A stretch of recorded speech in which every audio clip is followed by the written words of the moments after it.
Hey, this is Matt from InvestiQuant. Today is Friday, October 30th, 2020. And today we have seen weak action across the board in the markets on this last trading day of the month. So we saw a gap down that pushed higher just momentarily off the open, the first 10 minutes or so before starting to roll over and then push lower pretty much the entire session. We've got strong volume and strong range across the different markets as we trade near the lows of the session.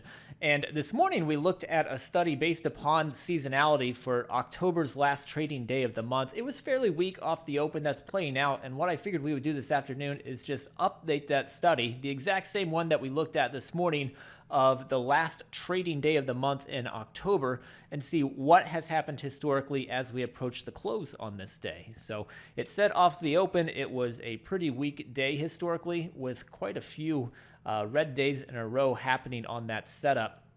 And we're going to do the same thing, only using a time-based entry to evaluate it this time. And we'll use a time-based entry towards the afternoon. We can use 2:30 p.m. Eastern time. So this will look at the last hour and a half or so of trading, and then we will go into the calendar library and we will add that it is the last trading day of the month in October. So once I add that, both of those pieces of information are added to the test and I can click view results.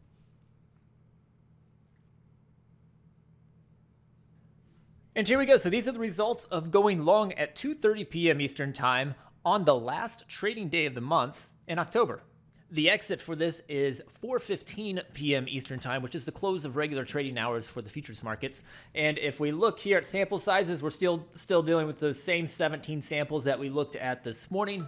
And win rates on these pretty similar to what we looked at this morning. So this morning it showed pretty weak win rate off the open, and it appears to continue into the afternoon session as well. So we've got a 35% win rate in the S&P, 35% in the NASDAQ, 47% in the Dow, that comes in the strongest, and then Russell at 41%. So the weakness from this morning has carried over into the afternoon. Historically, looking at this last trading day of the month in October, and quick look at average win, average loss. Looks like the average loss is larger than the average win in the S&P.